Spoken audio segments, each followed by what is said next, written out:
There are films that blast into pop culture with explosive marketing campaigns, dazzling premieres, and instant box office dominance.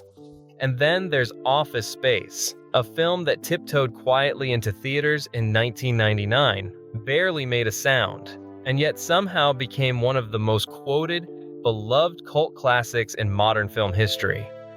From the outside, it didn't seem destined for greatness. It was small, it was understated, it was about cubicles. But under the surface, Office Space was a carefully aimed dart thrown straight at the heart of corporate monotony. Director Mike Judge, already known for his animated successes like Beavis and Butthead and King of the Hill, had once worked in real-life offices himself. He knew that fluorescent-lit despair firsthand. So when he created Office Space, he wasn't just making a comedy. He was crafting a kind of cinematic therapy session for every burned-out employee who's ever wanted to toss their computer out the window. But here's the kicker. The movie's own behind-the-scenes journey was uncannily similar to the bureaucratic nonsense it was poking fun at. Studio executives didn't get the humor. They wanted a flashier name, a more marketable star, and some kind of romantic comedy hook. The marketing budget? Slashed. Press screenings? Canceled. It was as if the very forces Office Space was lampooning tried to bury it before it could speak. Yet, in true underdog fashion, Office Space escaped the beige walls of mediocrity and found its audience, not in its theatrical run, but in living rooms, dorm rooms, and yes, break rooms across the country. Here are 20 jaw-dropping facts you've probably never heard. Let's saddle up. Number 1. When Mike Judge first pitched the name Office Space, the reaction inside 20th Century Fox was almost comically hostile. To executives, it sounded like a technical manual you'd find dust collecting in a supply closet, bland, lifeless, completely unmarketable. They feared audiences would take one look at the poster and think, oh, this must be about office furniture. But Judge wasn't trying to sell it like a summer blockbuster. He wanted the title to feel as soul-sucking as the workplaces the film was lampooning. In his mind, the beige, forgettable title was part of the joke. It was meta. Fox didn't see it that way. They pushed for something with more pizzazz. Something in the spirit of There's Something About Mary, which had been a massive success the previous year. Judge refused, and so the studio made a decision that mirrored the very bureaucratic pettiness the movie mocked. They kept the title, but quietly cut down the promotional push. The advertising budget was reduced, press screenings were canceled, and rumors even floated that certain studio insiders intentionally buried the movie out of spite. Ironically, this made Office Space an even more perfect reflection of its subject matter. A small, clever idea nearly smothered by the corporate machine. Number 2. The late 90s were the age of loud, outrageous comedies. 1998 had given the world There's Something About Mary, a wild, chaotic romp that shattered box office expectations and proved audiences were ready to laugh at things mainstream Hollywood usually avoided. Naturally, 20th Century Fox wanted more. Executives began hunting for the next big, irreverent comedy. Someone in the depths of the development department remembered a small, odd animated short by Mike Judge called Milton, which had aired on MTV's Liquid Television. The short featured a soft-spoken, mumbling man with glasses and a red stapler, a piece of absurd workplace humor that had a cult following. To the studio, the leap from that short to a full-length comedy seemed logical. If gross-out comedies were raking in millions, why not take a chance on a workplace satire? But Judge never intended Office Space to be loud, flashy, or outrageous. His brand of humor was quieter, more observational, and frankly, a little depressing, because that's how real office life felt. The fact that it got greenlit at all was less about executives understanding its comedic vision, and more about the fact that in the wake of Mary's success, Fox was willing to try anything that looked even vaguely different. Number 3. While most of Office Space's characters were amalgamations of office stereotypes, Milton was different. He wasn't invented from scratch. He was inspired by an actual coworker Mike Judge had encountered during his early engineering days. This real-life Milton had the same monotone voice, the same slouch posture, and a strange attachment to his personal office supplies. He was the kind of employee employee you might overlook entirely, until you noticed his quiet grumblings about desk assignments or supply theft. Unable to shake the image, Judge began sketching him. Those sketches evolved into a crude animation, a man slowly losing his desk, his voice, and eventually his patience. When MTV's Liquid Television aired it in 1991, it didn't cause a sensation, but it stuck in people's minds. The short even found its way to Saturday Night Live in the mid-90s, where Milton would make occasional appearances. By the time Office Space was in development, Milton had already survived years of fictional abuse, making his big screen revenge all the sweeter. Number 4. Though Mike Judge never cited it as an inspiration, literary critics quickly noticed that Office Space had an unexpected ancestor: Herman Melville's 1853 short story Bartleby, the Scrivener. In Melville's tale, Bartleby is a quiet, unassuming office clerk who one day simply decides to stop doing his work. His only explanation is the now famous phrase, "I would prefer not to." Similarly, in Office Space, Peter Gibbons undergoes a bizarre transformation after a hypnosis session gone wrong. Instead of leaving outright, he just stops caring. No more fear of bumps, no more pretense of productivity. Like Bartleby, Peter's rebellion is almost eerily passive, a refusal to play the game without any loud declarations or speeches. The similarities are uncanny. Both stories explore the quiet terror of opting out, and both leave the reader, or viewer, unsettled by how much power there can be in simply doing nothing. Number 5. Casting Peter Gibbons wasn't easy. The studio wanted someone with a recognizable face, maybe even a stand-up comic. For a time, Mike Judge seriously considered Louis C.K., who at that point was known mostly for his writing work and stand-up performances. On paper, it made sense. He had the right fed-up expression and a dry sense of humor. But when auditions rolled around, something felt off. Louis C.K. came across as if he were performing Burnout rather than living it. Then came Ron Livingston. He wasn't trying to be charming. He wasn't trying to sell the jokes. He simply walked in, read the lines, and looked like he had spent years trapped under fluorescent lights. That subtle authenticity was exactly what Judge wanted. Peter Gibbons wasn't meant to be a hero or a clown. He was supposed to be the mirror in which every frustrated office worker could see themselves. Number 6.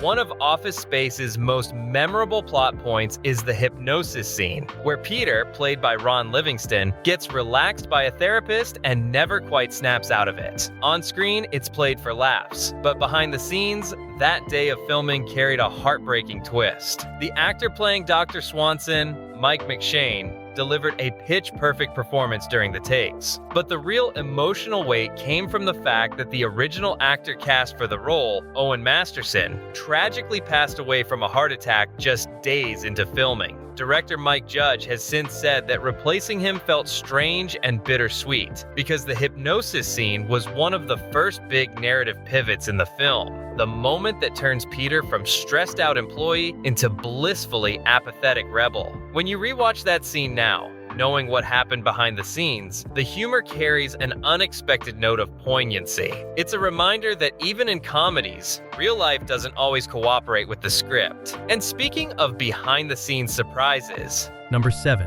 Ah yes, Milton's beloved Swingline red stapler, possibly the single most iconic office supply in movie history. Here's the kicker: when Office Space was filmed, Swingline didn't actually sell a red stapler.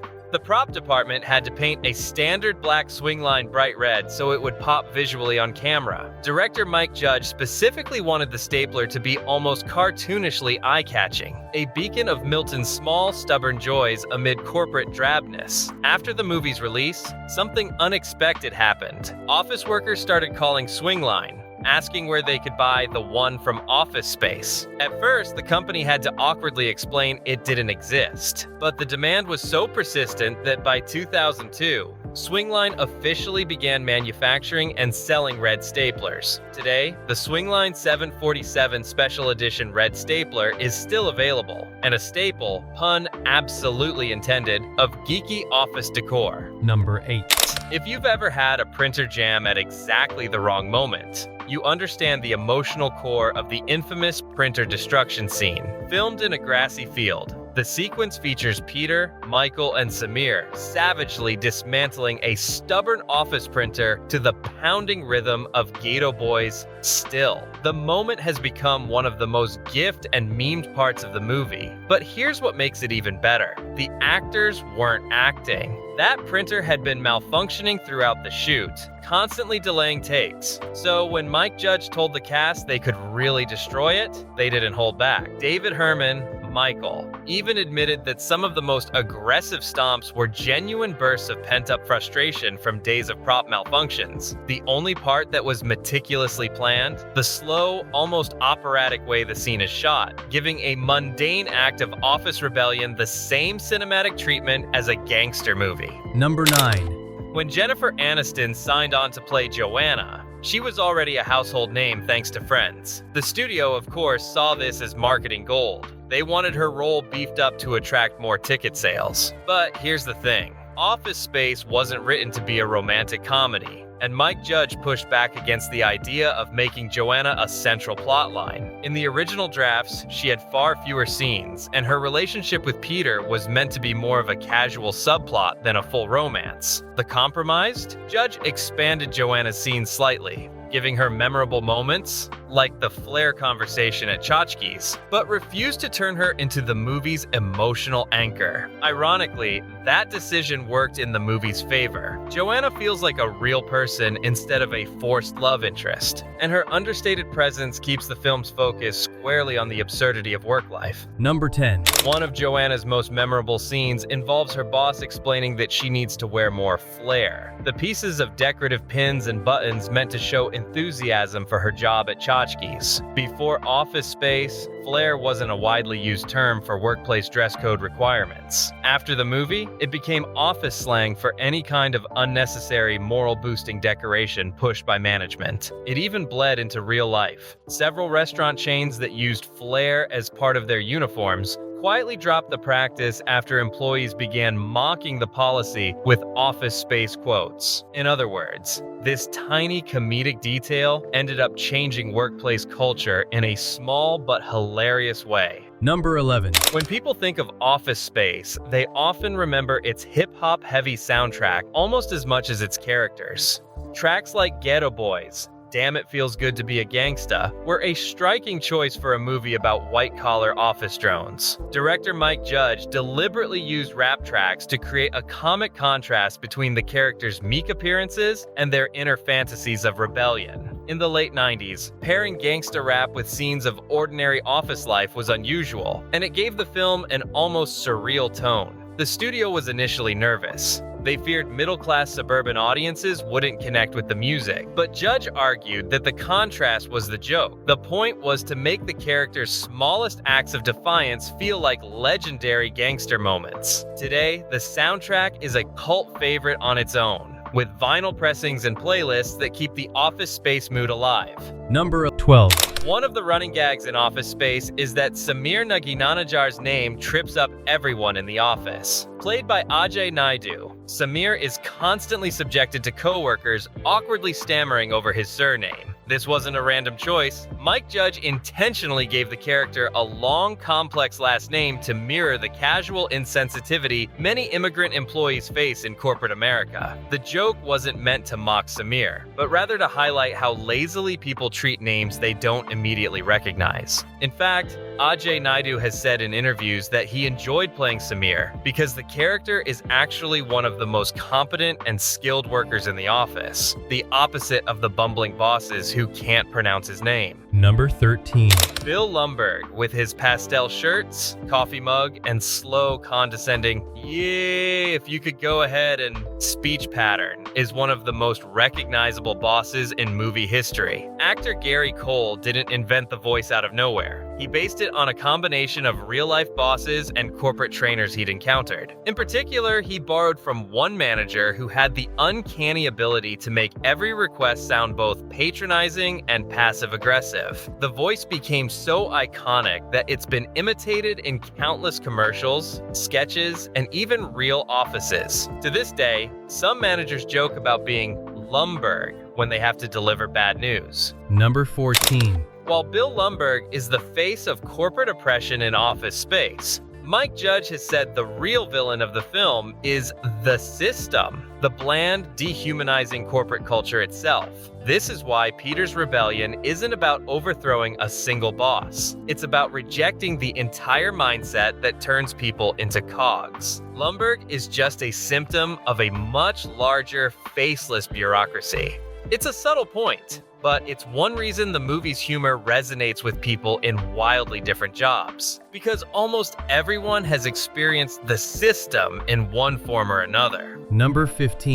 The central plot twist, Peter becoming blissfully unconcerned with his job after hypnosis, was inspired by Mike Judge's own experiments with meditation and relaxation techniques. Judge has said he once attended a hypnosis demonstration where the subject appeared completely carefree afterward. The idea of someone getting stuck in that state struck him as both funny and weirdly liberating. It became the perfect comedic metaphor, breaking free from corporate misery not through a grand act of rebellion, but by simply not caring anymore. Number 16. When Office Space hit theaters in February 1999, it was met with lukewarm reviews and disappointing ticket sales. It barely made back its $10 million budget, and within weeks, it was gone from most theaters. The studio considered it a flop, and there were no immediate plans for a sequel or spin-off, but the story didn't end there. Number 17.